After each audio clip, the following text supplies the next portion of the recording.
বিএনপির ভারপ্রাপ্ত চেয়ারম্যান তারেক রহমানের ৩১ দফা বাস্তবায়নে ও ৭ই নভেম্বর জাতীয় বিপ্লব ও সংহতি দিবস উপলক্ষে টাঙ্গাইলের কালিহাতীতে বিএনপির জনসভা অনুষ্ঠিত হয়েছে। শনিবার ১৬ই নভেম্বর বিকেলে উপজেলার দুর্গাপুর ইউনিয়ন বিএনপির আয়োজনে দুর্গাপুর ইউনিয়ন বিএনপির সাবেক সভাপতি এস.এম. শামসুজ্জামান তালুকদারের সভাপতিত্বে ও উপজেলা বিএনপির সাবেক অর্থ সম্পাদক মির্জা জাহাঙ্গীর আলমের সঞ্চালনায় পটল উচ্চ বিদ্যালয় মাঠে এ জনসভা অনুষ্ঠিত হয়। আয়োজিত জনসভায় বক্তব্য রাখেন বিএনপির স্থায়ী কমিটির সদস্য লুৎফর রহমান মতিন, কেন্দ্রীয় মুক্তিযোদ্ধা দলের সহ-সভাপতি ইঞ্জিনিয়ার আব্দুল হালিম মিয়া, উপজেলা বিএনপির সাবেক সভাপতি শুকুর মাহমুদ, র্যাব নেতা অধ্যাপক ডাক্তার শাহ আলম তালুকদার, জেলা জিয়া পরিষদের সভাপতি আব্দুল আওয়াল, ময়মনসিংহ কৃষি বিশ্ববিদ্যালয় ছাত্রদলের সাবেক সভাপতি এস.এম.এ খালিদ, উপজেলা কৃষক দলের সাবেক আহ্বায়ক মুজাম্মেল হক হিরু, কালিহাতী পৌর বিএনপির সাবেক সভাপতি আলী আকবর জব্বার, উপজেলা বিএনপির সাবেক সহ-সভাপতি আনসার আলী শিকদার, নারান্দিয়া ইউনিয়ন বিএনপির সাবেক সভাপতি মহর আলী, উপজেলা যুবদলের সাবেক যুগ্ম আহ্বায়ক রফিকুল ইসলাম, উপজেলা ছাত্রদলের সাবেক সভাপতি আমিনুল ইসলাম, উপজেলা মহিলা দলের সভানেত্রী রহিমা আক্তার সহ উপজেলা, ইউনিয়ন এবং ওয়ার্ড বিএনপি, যুবদল ও ছাত্রদলের অন্যান্য নেতৃবৃন্দ। স্বাধীনতার চেতনা বলে বাংলাদেশ সালে ক্ষমতায় আসে, তারা এই দেশে ক্ষমতায় আসে গণতন্ত্র হত্যা করে, মানবাধিকার হত্যা ধ্বংস করে এই দেশে দুর্ভিক্ষ করেছিল। ৭৪ সালের মানুষ দুর্ভিক্ষের জন্য মানুষ না খেয়ে পড়েছে।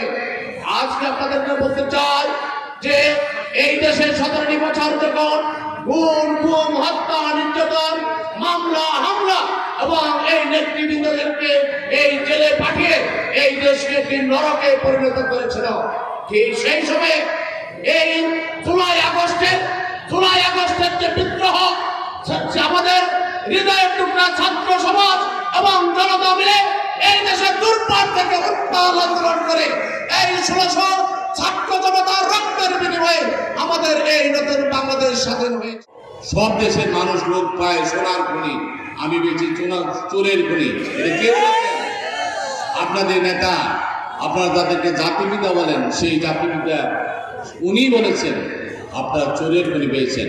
দিনের জন্য আপনি বা আপনারা যারা আজকে কথা বলেন আমাদের বিরুদ্ধে, তারা বলেন, অথচ আমি ডাক্তার শাহ আলম বজ্রকণ্ঠে বলে দিতে চাই ১৯৭৭ সাল থেকে শুরু করে অদ্যাবধি বাংলাদেশ জাতীয়তাবাদী দলের হাত ধরে যিনি কালিয়াতে এসেছেন, উনি আমাকে চিনেন কি চিনেন না, উনি আমাকে বলেন চিনতে বলেন না, আমি তার পাশে এসে দাঁড়িয়েছি।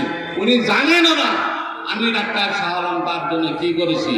সেটা হতে পারে জনাব নুরুল আলম তালুকদার, সেটা হতে পারে জনাব শাহজাহান সিরাজ, সেটা হতে পারে জনাব লুৎফর মতিন, এমনকি ২০১৮ সালে যিনি মনোনয়ন প্রাপ্ত আগে জয় বাংলার স্লোগান দিয়েছেন, সেই লিয়াকত যখন এই দানেশে মার্কা নিয়েছে, আমরা তার পাশে ধরেছি।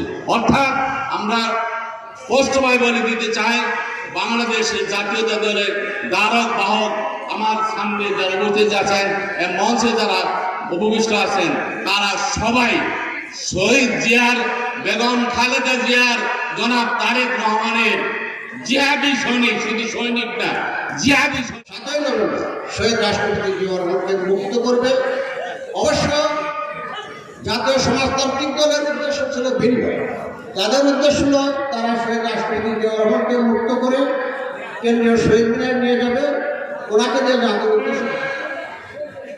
রাষ্ট্রপতি শহীদ জিয়াউর রহমানের ঐতিহাসিক ঘটনা আপনারা অনেক কিছু জানেন, অনেক কিছুই হয়তো জানেন না।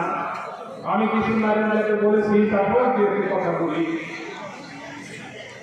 আজকে যেদিন ২৫শে মার্চ অনেক আন্দোলন হয়েছে, যেদিন সেই পাকিস্তানের অত্যাচার নির্মমতা শুরু হয়েছিল,